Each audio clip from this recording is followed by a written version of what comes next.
Welcome, everyone. This is Mark Dirks back with you. And on behalf of ACRL and Choice, I'd like to welcome you to our program today, which is American Indian Newspapers, Exploring Primary Sources for the Study of American Indian Cultures, which is sponsored by Adam Matthew. Today's discussion is one in a series of sponsored webinars from ACRL and Choice that addresses new ideas, developments, and products of interest to the academic library community. Free to users, these structured 60-minute live presentations provide the opportunity for interactive discussions of important new issues and developments in academic librarianship by librarians, vendors, authors, and other interested stakeholders. Before we get started, I would just like to point out a few features of the webinar software.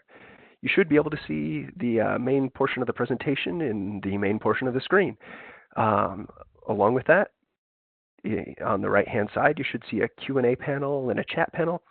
If you don't, there's a little dialogue cloud across the bottom of your screen and that series of little buttons there. That will open up the chat box for you. And the Q&A panel should already be open, but if you don't see it, there are a series of 3 little dots that when you hover over them say More Options. You can find the Q&A module in there. Please use the Q&A module to ask questions of our speakers. We'll take questions throughout the presentation, but we'll hold them until the end for a dedicated Q&A session.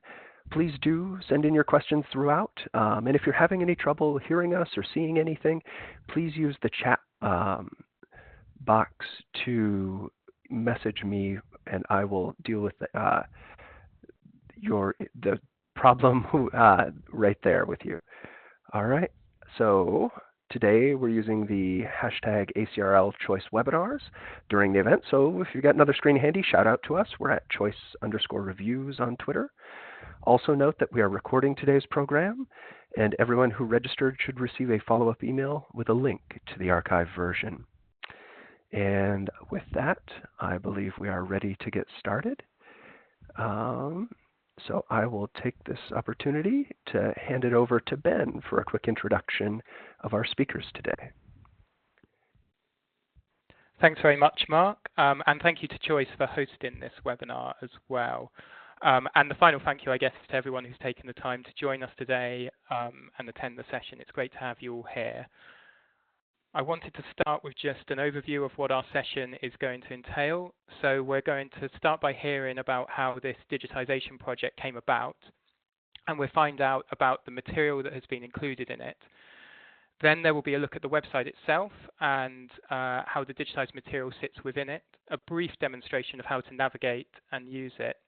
And then finally, we're going to consider the huge benefits to teaching and research that can come from using this kind of primary source. Please do stick around to the end, as we will ask our speakers the questions that you add to the Q&A box. And we will also have 2 links for you at the end. Adam and Matthew are offering free access to original publishers and tribal colleges for this material. So there's going to be a link for institutions to apply for this free access. And there's also going to be a link to our trial page where any institution can request a free 1-month trial. So please stick around for that. I'm just going to introduce you to today's speakers then. So our first speaker will be Erin Fehr. Erin is UPIC, and since 2011 she has been the archivist at the Sequoyah National Research Center at the University of Arkansas at Little Rock. She received her Master of Music in Musicology and Master of Library and Information Studies from the University of Oklahoma. And she is currently working on the Modern Warriors of World War I, a database that's soon to be online and aims to identify all 12,000 American Indians who served during the war. It sounds absolutely amazing. She's a member of the Association of Tribal Archives, Libraries and Museums and the American Indian Library Association. As for me, as I said, I'm Ben Lacey. I'm a product specialist at Adam Matthew. My role is to really help support people and institutions with access to our collections and to make sure that they're making the most out of the material. And then our final speaker today will be Robert Warrior, who is the Hall Distinguished Professor of American Literature and Culture at the University of Kansas. He's also a citizen of the Osage Nation, and he's the author of Tribal Secrets, Recovering American Indian Intellectual Traditions, and also The People and the World, Reading Native Nonfiction. He's also co-authored numerous other works, including Like a Hurricane, The Indian Movement from Alcatraz to Wounded Knee. He's the past president of the American Studies Association and was the founding president of the Native American and Indigenous Studies Association. And before moving to Kansas, he taught at Stanford, the University of Oklahoma, and the University of Illinois. So that's our speakers today, and I am now going to hand you over to the first person, who is Erin. So thank you very much for being here today, Erin, and please take it away. Thank you, Ben, and thank you for having me. I'm so excited about this resource and looking forward to telling everyone what all is involved in it. So, American Indian Newspapers is the title of the digitization project undertaken by Adam Matthew Digital in partnership with the Sequoyah National Research Center at the University of Arkansas at Little Rock and the Newberry Library in Chicago. Adam Matthew is an academic primary source publisher who creates online resources of material digitized from archival collections. SNRC is an archive holding the most comprehensive collection of American Indian, Alaska Native, and First Nations newspapers, periodicals, and other publications in the world. The aim of American Indian newspapers is to present the diverse and robust collections of indigenous print journalism from these institutions in an easily searchable format and provide free access to tribal colleges and universities as well as the source publishers. The final online resource includes more than 9,000 individual editions spanning the years 1828 to 2016 and over 150,000 digitized pages. Representing a huge variety in style, production, and audience, the newspapers include national periodicals as well as local community news and student publications. The 49 unique titles also include bilingual and indigenous language editions, such as Hawaiian, Cherokee, and Navajo languages. Many titles, such as Action O Odom Runner, the Cherokee Phoenix, and the Navajo Times, are digitized in large runs of more than 500 issues, with the aim to enable researchers to follow reporting on specific events to compare the response over the decades. The bulk of titles included in this project were founded in the 1970s, documenting the proliferation of indigenous journalism that grew out of the occupation of Wounded Knee, meeting the demand for objective reporting from within Indian country. There is also rich content relating to the self-determination era and American Indian Movement, or AIM, education, environmentalism, land rights, and cultural representation from an indigenous perspective. The concept and realization of this resource has been made possible by collaboration between the archives, newspaper publishers, and consultants working together over the years of its development. We consider input from communities and academics vital to the success of this project, and an editorial board of Indigenous scholars was involved to advise, support, and review content as Adam Matthew Digital finalized the digital resource. When the Sequoyah National Research Center was first approached in 2012 by Adam Matthew Digital, we had already been approached in various stages by 2 additional publishers wanting to digitize portions of our newspaper collections.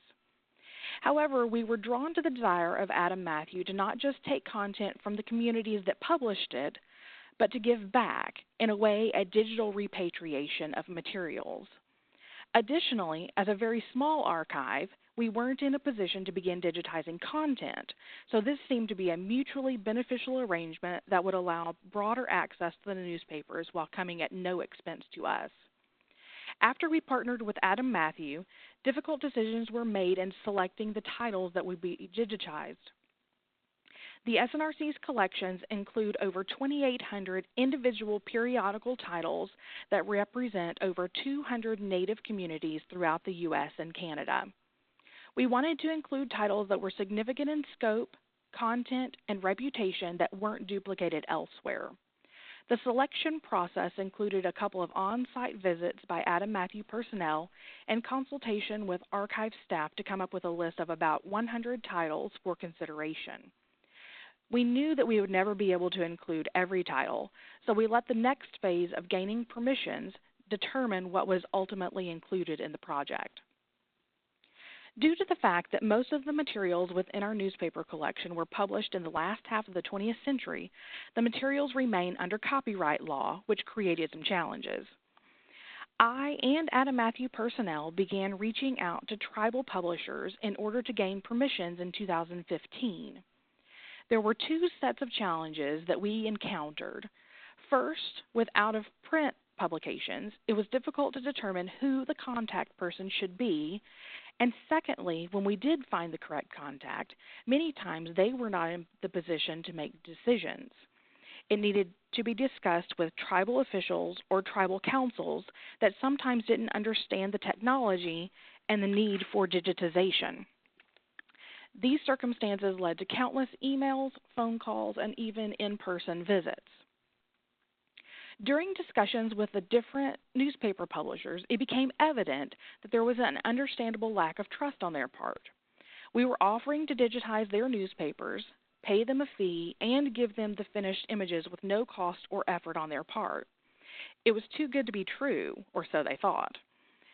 Tribal communities have a long memory of outside colonial entities coming and taking what they want with no regard to the collateral damage left in their wake.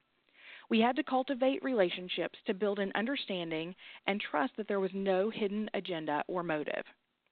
It proved to be a great way to remind tribal communities who the SNRC is and that we've been collecting their newspapers for the past 35 years. Over time, memories fade and people change, so I was able to build meaningful relationships with the editors, reporters, and archivists along the way. Many of them were very supportive from the start and wanted to make sure that the newspapers being digitized were the most complete run. As a result, several donated or loaned additional copies that weren't in the center's collections to make sure the digitized newspaper showed a more accurate representation of their communities. Additionally, we were able to donate duplicate issues from our collections back to the communities. It proved to be an excellent way to demonstrate our commitment to a long-term relationship. Like I mentioned earlier, there are 49 titles in the collection that give a diverse look at American Indians, Alaska Natives, and First Nations throughout the 19th, 20th, and 21st centuries, although the bulk of the titles are from the 20th and 21st centuries. Tribal publishing began with the Cherokee Phoenix in 1828 as the first newspaper published by an American Indian nation.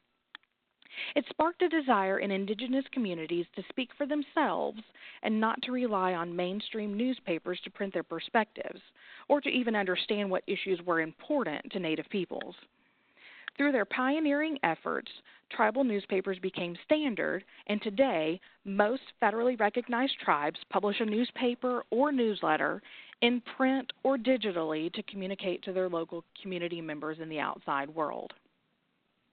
The Cherokee Phoenix is the cornerstone of the project, with 19th century issues provided by the Newberry Library and 20th and 21st century issues from SNRC's collection. Not only was the Cherokee Phoenix the first Native newspaper to be published, it was also the first newspaper to become a free press, which means it is able to publish anything regardless of the desires and political ambitions of the Cherokee Nation's leaders. Today, there are only 5 newspapers in Indian country that can boast of a free press. This also includes the Navajo Times and Osage News, both of which are included in this resource. Some of the highlights within the collection include titles like Wasaha, Native Nevadan, and On Indian Land that are known for their hard-hitting articles on self-determination, sovereignty, and treaty rights. Wasaha was published by the American Indian Historical Society in San Francisco with the mission to be the Indian signal for self-determination. It became an important voice during the activist era of Alcatraz and Wounded Knee II, regularly reporting on the activities of AIM. Native Nevadan was published by the Intertribal Council of Nevada beginning in 1965. Regular articles appeared on indigenous rights, voting, and education, while letters to the editor were prominent. On Indian Land, produced by the organization Support for Native Sovereignty in Seattle, Washington, consistently published issues on lawsuits, protests, and campaigns related to land sovereignty. The newsletter is known for its black and white illustrations that add striking visualization to important contemporary issues of the 1990s.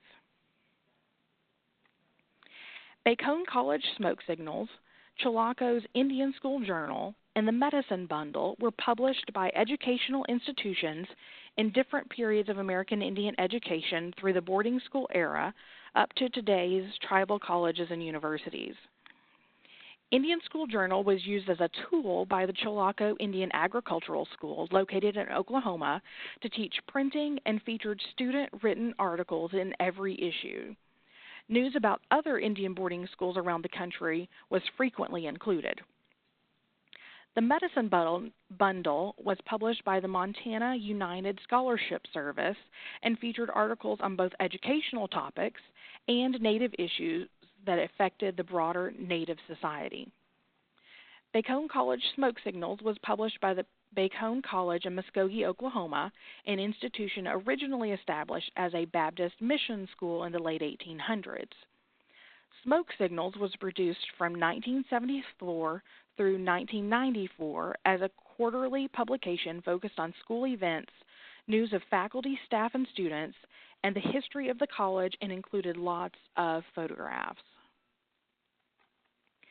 Other titles such as Akchino Odom Runner, Blackfeet Tribal News, Comanche Nation News, and Hopi Action News are prime examples of community newspapers that focus on important events within their communities and celebrate their unique identities with articles on veterans honoring events to health fairs.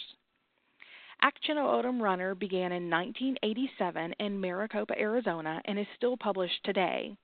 The Runner publishes news of local events, local sports tournaments, elder events, and local political issues. Blackfeet Tribal News from the Blackfeet Nation in Montana reported on land rights, health, and tribal council business. The paper was short-lived, only being published from 1982 through 1985. The Comanche Nation News is the official tribal publication published in Lawton, Oklahoma, and began in 1980. Within recent years, a special emphasis has been placed on Comanche veterans and the code talkers of World War I and World War II. Several articles have appeared on these topics, along with celebrations of Comanche achievement today. Hopi Action News was a federally funded publication of the Hopi Action Program from 1966 through 1977. It was primarily focused on actions of the Hopi Tribal Council and the activities of the Head Start program. The publication was distributed from 1968 onward as a supplement to the Winslow Mail, a local newspaper from Winslow, Arizona. The resource has a wide regional spread with titles from Oklahoma, the Southwest, Northwest, Great Lakes, Hawaii, and Canada. Many of these are smaller titles like Caribou News from Ontario, Medicine Bag from the Salt Lake City Health Center, and the Carolina Indian Voice from North Carolina to give a more diverse look at indigenous communities across North America. Caribou News is one of the most unique titles within the resource, as it was published by a local caribou management board and whose purpose was to update its readers on the preservation of caribou herds and the environmental impacts of the region. Similarly, Medicine Bag is a specialized newsletter that focuses on the health and well-being of indigenous residents within the Salt Lake City, Utah area. Advice columns and announcements were frequently included, along with notes from the director of the Indian Health Center. Carolina Indian Voice was a weekly newspaper from Pembroke, North Carolina that focused on local politics and billed itself as a newspaper for all Indians and their friends everywhere. This resource holds a wide variety of newspaper content that I've just touched the surface on. It spans a broad geographic area, 3 centuries of Indigenous publishing, and different types of publications that will be helpful to researchers in multiple disciplines, regardless of scholarship level. And now I'm going to turn it over to Ben, who will show you how to use the resource.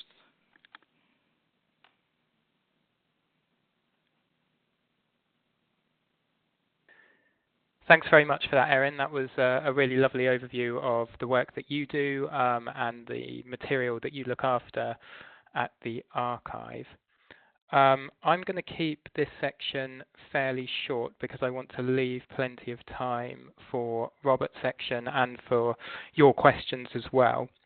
Hopefully you are now seeing the American Indian Newspapers homepage. What I will say is that anyone who wants a more detailed or focused training or overview is always very welcome to get in touch with the outreach team at Adam Matthew. There's contact information on our website. So if you would like to hear more, then please do get in touch with us there. So here we are on the homepage.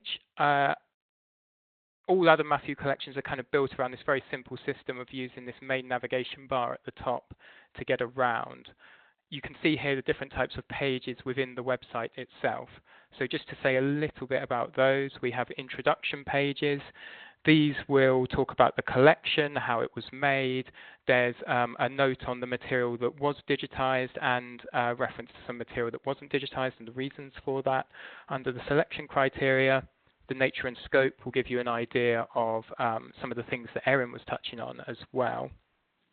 We also have these explore pages, essay pages.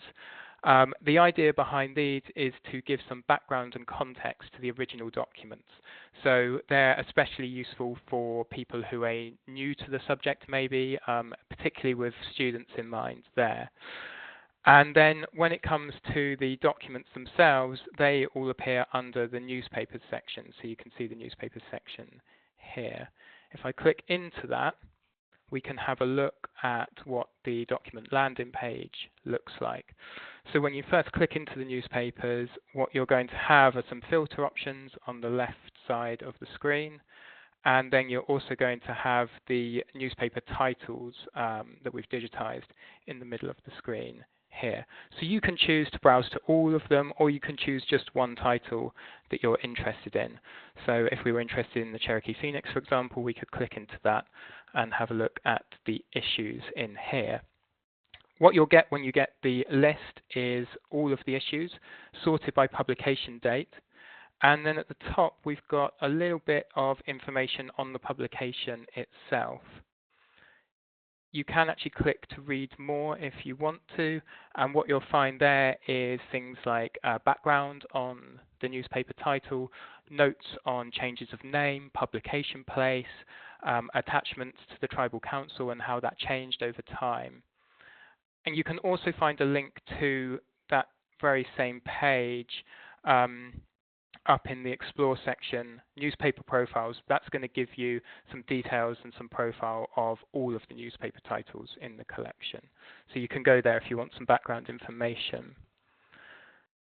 If we look back at the documents list here, what we can do is things like reorder the date, so we could look at the latest issues rather than the oldest issues if we wanted to by clicking on the column heading there. And we can also use these filter options as well to really narrow down what we're browsing to. So if we were just interested in a shorter date range, we could put some dates in, we could click apply, and this would give us a much shorter list of documents to look at. Just going to click into one of these so that you can get a sense of what that document page looks like. Got some metadata on the publication as a whole here. Some thumbnails of the images. If you click onto one of these, it will take you into the image of the original document itself. And then underneath what we've got is a kind of contents page of every article, every advert that appears within this collection. And what we can do is expand one of these, and it's going to tell us a little bit more about that particular article. If you click onto one of those article titles, it's another way into the original documents to see the images of the original documents themselves. So here's our image viewer. You can see that when you enter a document in this way, because you've chosen a specific article to look at, that's going to be highlighted on the page. There's this little button up here that just allows you to hide the shading if you want to have a look at the page as a whole, and you can then add that back in as well. You can zoom in on this, and there's also an option to toggle onto full page here to get a better, closer view of this as well. The other thing you'll notice is this little green plus on the right side of the screen. If we expand that, that's going to show us our contents page again. And you can, again, choose one of these article titles, and it's going to jump you to that article if you'd rather look at the article titles rather than browsing through the individual images. And again, we can zoom in on this, and you can read the articles in there in the original documents.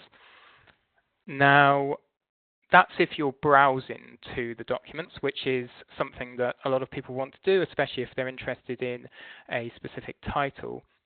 The other thing we have are the search tools. So they're up in the top right corner here. You can see that there's a basic search bar. So we could do a basic search for education, for example. We could hit go, and this is going to bring us back articles that have the word education in them.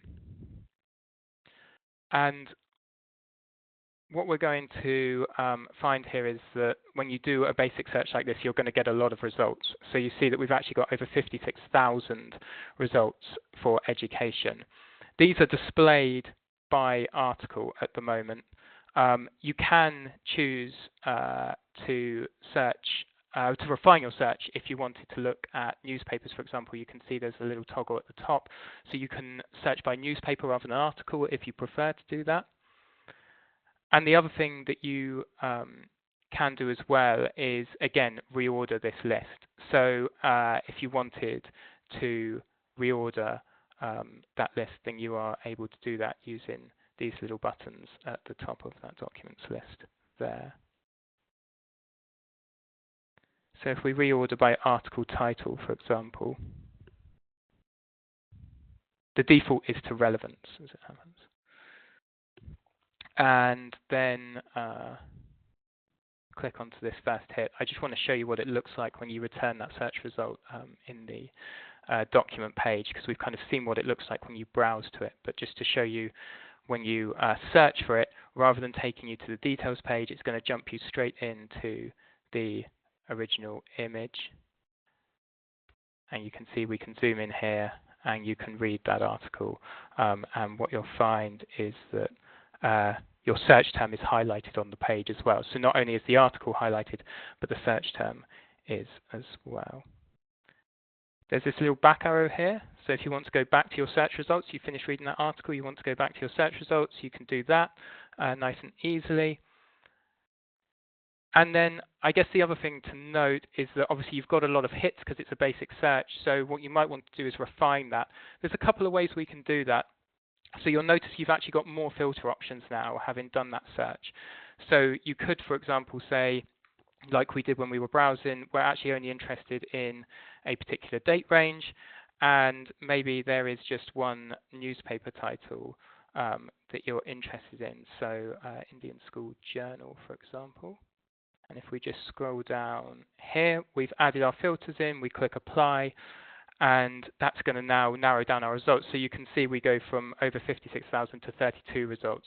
So you might just have to play around with those filters to get the most accurate search results for the stuff that you're interested in.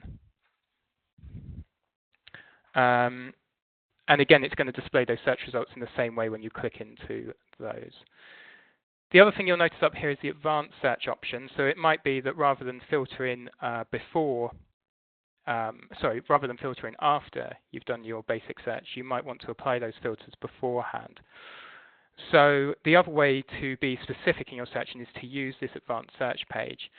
We can actually do multiple Boolean searches here, so you can choose and, or, and not options. You'll notice that rather than just searching the full text of the documents, you can also search within specific metadata fields as well. And there's some tools like word stemming, proximity searching. There's some filters that we can apply here. So just to give a demonstration of this, if we wanted to search for a phrase, we could put it within quotation marks. We can then use our Boolean search in to add another keyword to that. The proximity, if we stick in, for example, 10 there, what it's going to do is just bring back results for Wounded Knee and occupation within 10 words of each other in the document, so you can be more sure that they're going to be directly related to each other rather than appearing at the start and the end of the document. And then we can apply our filters as well. So if we were interested in the occupation at Wounded Knee, for example, we could choose the start date of that as our start date.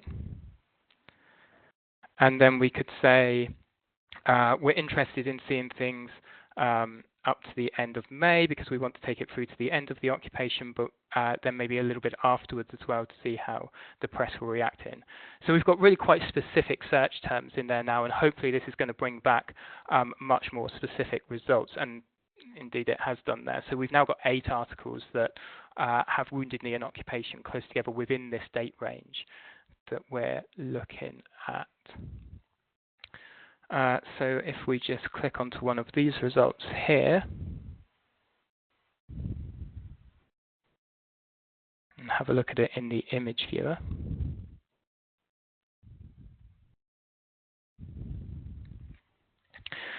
So here's our result, and we've got this article highlighted, and the reason this one's been brought back in our search results is because this is the only article where Wounded Knee and occupation occur within 10 words of each other. But one thing that you will have noticed is that those highlights are appearing elsewhere on the page. So we've actually got instances of Wounded Knee or occupation elsewhere on the page. And I think this is where the hide shading element comes into its own. Sometimes you're going to want that specific article to be picked out, but there's going to be other times when you want to look at the page as a whole. So you can hide that shading, and straight away you can see that there's more results here, and there's actually more articles that might be of interest to you, even though they don't have Wounded Knee and occupation very close together. So I think what we're always trying to do is get that balance between searches that really allow you to hone in on the specifics of what you want, but also allowing that kind of that element that you get in the archive when you might be reading through something and you notice something that you weren't looking for that actually turns out to be incredibly relevant. And I think this is a great skill for students to learn, where it's like, okay, sometimes your exact search term that you're looking for won't be the be-all and end-all, and you'll find some serendipitous results on that page as well that are going to help you with your work. So that's the basic browsing and search functionality. They're the documents. There's a couple of other things that I wanted to highlight. So one of those is the My Archive feature. I'm not going to go into it now, but the idea of My Archive is that you can save images, you can save searches, and you can save documents to come back to later. So it's really easy to set up. You just have to put in your university or institutional email, or an email of your choice. You set up your profile, and then you can save things for later use if you're doing some long-term research on that. So that's one way to save material. The other way is you'll see this little arrow on the image display page, and here you have an option to download the image that you're looking at. And when you're in those document details pages as well, the thing we looked at when we were first browsing, you can download whole newspapers as well. So you have a choice of downloading as PDFs if you want to save material that way. I did mention earlier that we have some additional features in the collection as well. The one that I really want to highlight are the essays. So within the introduction pages, and in fact this is probably quite a nice thing to just show you here, every Adam Matthew collection has an editorial board, and these are people who help advise on things like terminology, metadata, the material that's being digitized, and how to present it. And the other thing that members of that editorial board will do as well is write essays for us that provide background and context to the original documents. So I wanted to highlight those as a great place to, again, maybe send students who want to get a better idea of the context around these documents. And what you'll find is that these essays all have links to the original material as well. So you can be learning about them, but then straight back into the original documents to do your own research at the same time. And this leads me on quite nicely to our presenters as well, because Erin contributed to this, obviously, and then our next speaker, Robert, also contributed an essay. And it's his research and his kind of admiration for teaching that we're really going to turn to at the end of this webinar. So I'm going to stop sharing the website for the time being. And I'm going to pass over to Mark, and he's going to take us on to the next set of slides for Robert. So yeah, thank you very much, Robert, for your time today.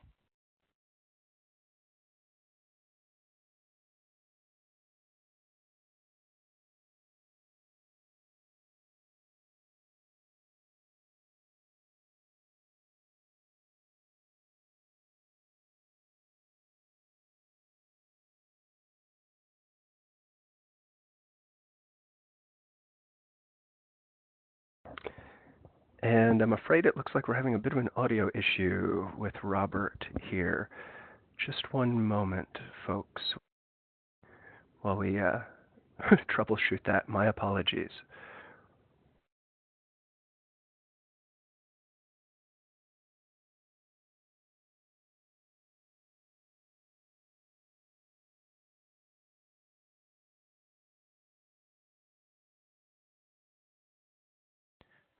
Mark, if it's okay with you and Erin, what I might do while you're having a look at those is just come to some of the questions that have been coming in. That would be great, certainly. Okay, so just having a look down the list here. There's a really good question from William Wilson. He says, I'm just curious if the term Indian carries any negative connotations in the US.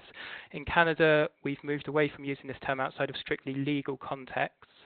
It remains a specific legal term under Indian Act and Constitution. Instead, we use Indigenous. Oh, sorry, as questions come in, my screen is jumping. Indigenous peoples is a general term for First Nations, Métis, and Inuit. Erin, I wonder if you've got any comments to make about terminology and the use of American Indian before I say anything. Sure. The term American Indian is a very accepted term within the United States, and we mainly take our cue from what do these indigenous people call themselves. And many times they will refer to themselves as Indians, so therefore American Indian and Alaska Native are the standard terms used in the U.S. Okay, great. Yeah, thank you for that. The only thing that I'd add as a publisher approaching this particular project, definitely where possible in the individual titles, we have tried to use the official cultural noun as it's used by the community. And so that's something that we've kind of built into those individual titles. I guess the difficulty was in choosing terminology for the overall title of the resource. And you're absolutely right, William, that there are problems with various different terms that could have been used there. So we were very much guided by the editorial board, by the archive, and by the original publishers and tribal councils that we worked with in order to make sure that we got it as right as we could, but knowing that there were going to be issues with some of the terminology in there as well.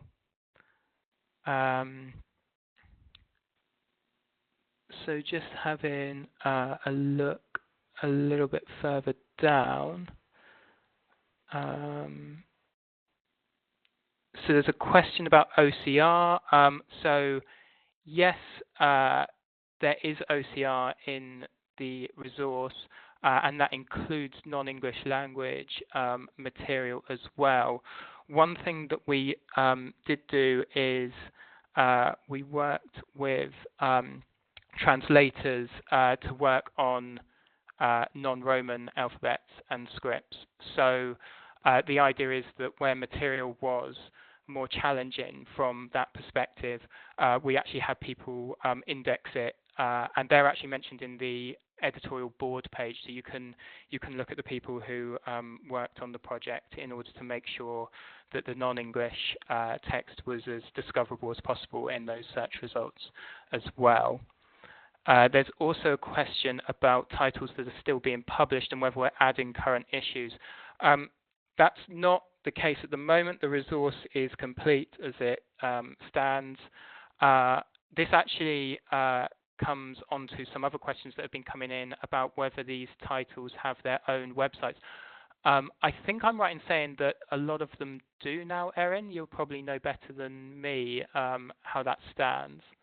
Yes, the newspapers that are included that are still being published, of which there are several, Navajo Times, Actiono Odom Runner, Cherokee Phoenix, there's just a whole list of them, and they do have their own websites, and many times they do publish their entire newspapers digitally available on their website. If the entire newspaper is not available, then they will publish individual articles that are available. Okay, yeah. So the idea really is that the material that we've got in here takes the title up as close as possible to when they first started publishing online, and it should in theory match up so that once the end date has been reached in that particular title run, you can then go onto the newspaper's own website and continue the story if you want to follow a particular story through a newspaper. So hopefully that will link up quite well. There are a few more specific questions about titles and things like that.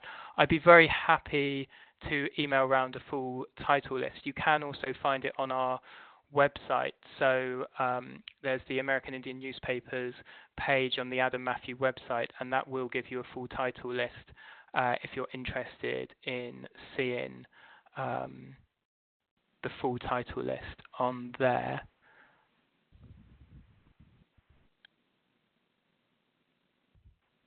Erin, this one is for you, I guess. Is there a backstory on how early issues of the Cherokee Phoenix survived the Trail of Tears? Well, I don't know of a particular story, but the Cherokee Phoenix was widely published and widely accessible to a large geographic area. So it's really not a surprise that some of those did survive in hard copy. I know that the Newberry Library has some, and those are the ones that were included in this particular resource. But I believe that the British Museum might be have the most complete run of the original Cherokee Phoenix from the 1800s. And like I said, those were they had subscribers from all over the U.S. At that time. Okay. That's actually quite a good point to make. We did, in an effort to include as complete a run as possible for these titles, we did work with the Newberry as well to kind of fill in the gaps of some of the title runs. So, yeah, thanks for that, Erin. Now, am I right in thinking that we have Robert on the line? I believe we do. Robert, are you there? Yeah, is it working? Yes, it's working just fine. That's great. So sorry that my technology didn't work. We rehearsed all of this last week, and everything worked splendidly. So that's the way things go with these technologies. And thanks to everybody for your patience. And I'm really glad to join the webinar. It's been great. I've heard most everything that's gone on, and it's a pleasure to be a part of this project. And I'll just launch into some of the things I wanted to be able to say about my part in this. And I started the essay that I wrote with this front page of the Osage News from May of 2010. And I love this photograph, which is from a candidate debate from 2010 for We had elections in 2010 for Principal Chief of the Osage Nation, which I'm a member of, and for Assistant Principal Chief for 6 members of our Osage Congress. And I had been appointed to the Osage Nation editorial board in January of that year, and the Osage Nation editorial board was the legally created, the legislatively created board that that essentially guarantees the freedom of the press for freedom of the press in the Osage Nation. And it's a long, drawn-out story as to the battle for that, which took a couple of years. And I'd love to tell you the entire story sometime, but I won't tell it here today. And I tell a little bit of it in the essays that I wrote for the resource. But it was a really wonderful time because I got to be involved in the realization of seeing our press essentially become independent. And before this time, before the legislation actually was passed, and then it was contested by the chief's office, and it was contested by the incumbent chief, who's the person, Jim Gray, who you can see as you're looking at this slide. He's on the far left, looking pensive there, kind of with his arm up and looking pensive. Chief Gray contested the law. This in spite of the fact that Jim, who I consider to be a friend, somebody I admire, he is a newspaper publisher before this. He had published the Oklahoma Indian Times, and it's not as though he was an enemy of freedom of the press, but he thought he had a really good version of the freedom of the press with a board that he had created to guarantee the freedom of the press. But there were many other people who believed that Congress needed to create the law that would enshrine what was guaranteed, that would actually create the vehicle that would then allow us to have what is enshrined in our Constitution as Osages, which is the freedom of the press. And I agreed with that view, and that's why I actually accepted the appointment to the editorial board. And essentially, just so you know how this works, I think it's a very important part of why I'm such a big supporter of tribal journalism, of Native journalism, of Indigenous journalism, is for the independence that it creates within communities to have these institutions that are independent of government, which most of us assume is something that is out there and is possible within the world that we live in, but it's of course not as present as we assume that it is. But in these communities, oftentimes the only place to get the kind of funding you need to have something like a newspaper is from a tribal government, and so the newspapers like the Osage News are dependent upon the government for their funding, which means that they're part of usually the executive branch of that government, and they oftentimes are under the thumb of those governments. So in creating this law, then the Osages became one of the few Native nations in the U.S. to have a free press, an actual operating free press. Why I love this photograph so much is because this is a photograph that would not have been published in the Osage News before this law was actually passed and implemented. I don't think Jim Gray, as our chief, would have allowed right before the election to have a photograph of him looking so pensive with his 3 opponents in that election. He wouldn't have had a photograph in the Osage News where he would have looked, in a sense, weak alongside of them. And yet this is the photograph that Shannon Shaw Duty now chose to put on the front page of the paper in May. And I've always liked that, this photograph particularly, taken by Charlene Tohei, because it captures that moment. I also really like it, just really quickly, because I had the idea of calling the League of Women Voters in Tulsa and asking them if they could help us with our debates. Osage political debates before this were, people would joke, say it's kind of like getting a bunch of your relatives together and having a card table up on a stage and people kind of without any really great rules and a moderator who may be related to, two of the three people having a free-for-all. And we brought in the League of Women Voters, who brought these podiums and microphones and a set of rules that were really well laid out, and they helped us create a debate that was really thoughtful. And in this debate, and then the one for the runoff election, which then pitted Jim Gray, the incumbent, against the man next to him, John Red Eagle, against each other, it was a really, I guess there were five people. I'm sorry, there are five people in this at this point in the process. It actually pitted John Red Eagle against the person on the very end in the light suit, Tim Tallchief, and the runoff had a debate of its own, and it was a really, really effective, really wonderful process where they had to really be on their toes, and it really showed us a lot in those candidate debates. These were live streamed around the world, so that Osages, wherever they were, could see what they were getting themselves into, and it was a really wonderful time, I think. And these debates have now continued for us into the future. So we still have these same sorts of debates.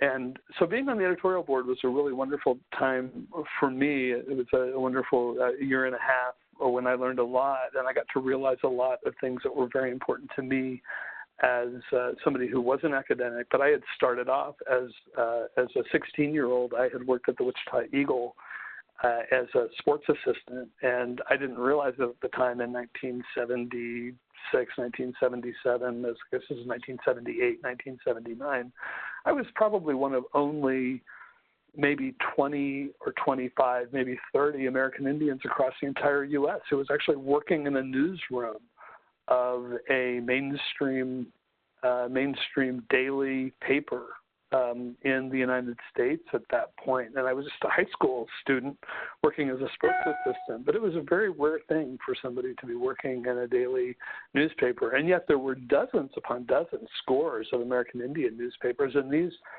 were and are really important institutions for American Indian communities. And I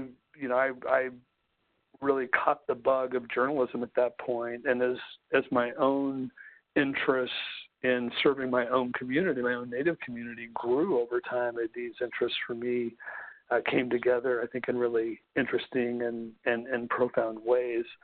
One of the things that I've always one of the things that I've always thought about newspapers and that I brought, I think, to this project, and why I was so eager when Adam Matthew came to me about being involved, is that newspapers have become so much a part of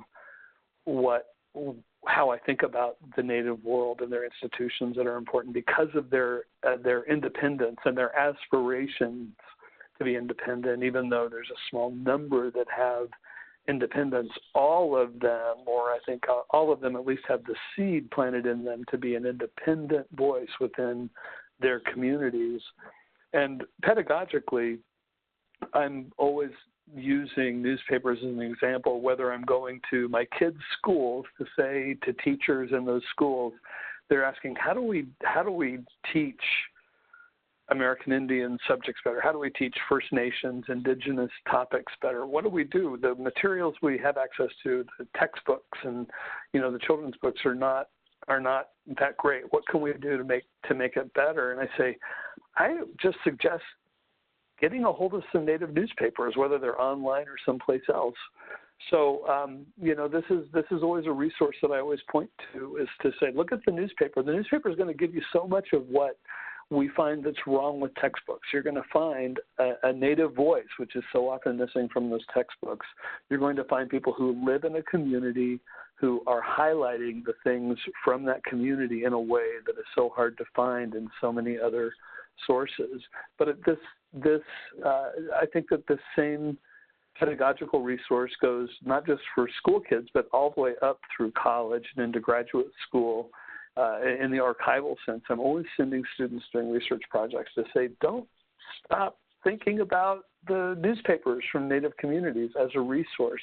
Think about how you might find in that resource that missing piece of your research, that people are thinking about this. Look in those newspapers for the voice of dissent that you'll find people are thinking about these things. I think back to I think about these papers as I was thinking about talking to you today as being chronicles of persistence. And chronicles of persistence in the Native world that do lots and lots of work in those communities. I mean, I have the Osage News. I can find them all over my house because I'm trying to leave them around for my kids to look at, but I'm looking at them too. I look at it online, but I also get it every month, and I read it. I try to just kind of keep up with things. You always find the unexpected. You'll find things that are relating the achievements of our people. And so, when my kids win a gymnastics meet or in a play, I send in that news so that people will see that there are Osages who are achieving these things. There was an Osage MMA fighter, Chancellor Encounter, a couple of years ago. And so seeing those pictures of him achieving in that world where we don't always think of Native Americans being part of that world, in that unexpected way, it's really important, I think, to be able to open up our eyes to see this. There's also that quotidian world that my kids don't always see because we live about 3.5 hours away. We usually get down to our reservation mainly for cultural events or holidays and things like that. So that sometimes they miss out. They usually miss out on the kind of the more day-to-day world that goes on, and so I like to show them that day-to-day world that goes on. And I also like the newspaper for the exchanges that you see going on so that they can see the variety of life, that I can be reminded of the variety of life in my own community, whether that's down there on our reservation or as it's happening across the world. Sometimes that'll be in the form of recipes, and that always reminds me of something that I've heard some of the really wise people in the Native journalism world, like Mark Trahan, Halton Maine, Kara Briggs, and lots of others say, these papers are like national newspapers of record that are also like kind of the local feature section in a small town paper, all rolled into one. So you find recipes, you also find opinions, and you'll find profiles of elders. You'll find the obituary section where you really learn a lot about people. And when you look at these historically, like you can in this project, I was just looking at the Osage News and seeing back in the early 1980s. And, I always knew that Ron Shaw, who's somebody that I really admire, who's a doctor who's been the president of the American Indian Physicians Association here in the U.S. I didn't know that he went to the University of Washington to medical school, which is really impressive to me. I always thought he probably went to someplace in Oklahoma, and yet there he was. He went to the University of Washington, and I hadn't really thought about, how far away he went to medical school and how much he had achieved at that much younger age. So you're always learning things about your own community and the things that happened in it. You also find things like I was thinking about the opposition to, there was a Osage Congress about 10 years ago passed the Defense of Marriage Act that was modeled on the United States Defense of Marriage Act. And it was important for some of us we wrote letters to the editor to the Osage News voicing our opposition to that. And it wasn't a big campaign. It wasn't a lot of us, but there were a couple of us. I just wrote mine individually. I also wrote to all of those Congress people telling them, and I disagreed, that I thought was discriminatory towards LGBTQ Osages to engage in this kind of what I thought was what I thought was really wrong-headed legislating. And it was so gratifying for me, this is just my political opinion that I'm talking about in the webinar, but that I wasn't the only one. There were a couple of letters to the editor about this topic, but a couple of years later, when this came up for a vote, this was an important, I think that seeing those opinions then became early indications of what became a vote against an amendment that came up to enshrine that Defense of Marriage Act in people had a chance to vote for that. And we voted that down. It was largely young people. But I think being able to signal that years before really showed people that opposition didn't start at that point, but much earlier. Just as I wrap up, I just want to say that I think that independence that the Osage News gained around the time of that debate, and then John Red Eagle went on to win that election, they really needed that independence over the course of the first couple of years of his administration. And as you can see here, there was a trial eventually for John Red Eagle's dismissal from his office as chief. And the Osage News played a really critical role in investigating what turned out to be serious charges of corruption. They would not have been able to investigate those. They would not have been able to request records without having the independence that they had. And John Red Eagle was in fact dismissed. He was essentially impeached and essentially unanimously voted out of office by the Congress. He was put on trial, and it was a very serious and somber time for people in the Osage political world. The Osage News, the Osage News played a really critical role in that, and this really linked then up to back to the founding, back to the Cherokee Phoenix. There's an award that Native American Journalists Association, which I joined back in 1988, that they give that is named after Elias Boudinot, who started the Cherokee Phoenix and who was summarily executed along with other members of the Treaty Party in Indian Territory at the other side of the Trail of Tears. And the award that NAJA gives out is for people who show exceptional bravery in their work as journalists, and it was given to the Osage News for their work on the Red Eagle corruption scandal, and John Red Eagle, who's a relative of mine, for his dismissal from office. And it was really gratifying then to be a part of that story. Even though I was no longer on the editorial board, I still felt connected to having been a part of that long history, going back to the Cherokee Phoenix and up through the Osage part of that story in development of our own independent press. And so I think there's so much here that's worth seeing from the Native world, and in the way that journalists like Shannon Shaw, the people who work at the Osage News, have gained that independence and then used it for so many good things. So thanks for listening, and it's been a pleasure to be here today. Thank you very much, Robert. This is Mark with ACRL in Choice. I think we took a few questions a bit earlier, and I'm afraid that will likely have to be the extent of our question session.